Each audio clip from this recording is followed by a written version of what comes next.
ఇక్కడ స్త్రీ ఋతుక్రమం అపవిత్రం కాదు, అదో పెద్ద పండుగ. ఇది ఆలయం మాత్రమే కాదు, సృష్టి మొదలయ్యే స్థలం. అదే 51 శక్తి పీఠాల్లో ఒకటైన కామాఖ్య మందిరం. పురాణాల ప్రకారం సతీదేవి యోని భాగం ఇక్కడ పడిందని భావిస్తారు. ఇక్కడ అమ్మవారు సింహాసనం మీద కూర్చోలేదు, ఆమె భూమి గర్భంలో దాగి ఉంది. ఎందుకంటే ఇక్కడ ఉన్నది విగ్రహం కాదు, యోనిశిల. అంటే ప్రతి జీవి పుట్టే మొదటి ద్వారం. యోని ఆకార శిలని మాత రూపంగా భావించి కొలుస్తుంటారు. ప్రపంచంలో ఏ దేవాలయంలో జరగని సాంప్రదాయం ఇక్కడ నిర్వహిస్తారు. అదే అంబుబాచి మేళా.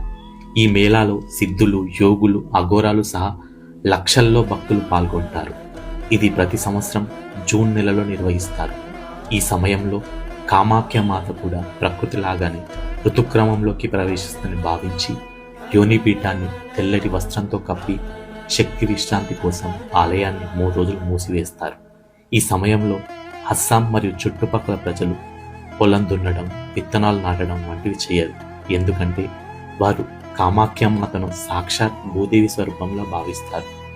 ఒక స్త్రీకి ఆ సమయంలో ఎంత విశ్రాంతి అవసరమో అలాగే పుడమి తల్లి కూడా విశ్రాంతి ఇవ్వాలనే ఉద్దేశంతో భూమిని కదిలించే పనులు చెయ్యరు. 4వ రోజు అపార శక్తితో ఆలయ తలుపు తెరుస్తారు.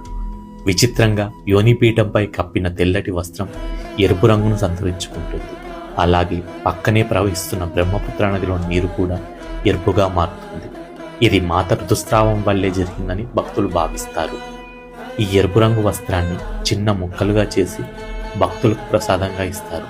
వారు దీన్ని ఎంతో పవిత్రంగా భావిస్తారు. ఈ సాంప్రదాయం స్త్రీ శరీరంలో జరిగే సహజ మార్పులు అపవిత్రమని కాకుండా ప్రకృతిలో భాగంగా గౌరవించే భావనను కలిగిస్తుంది.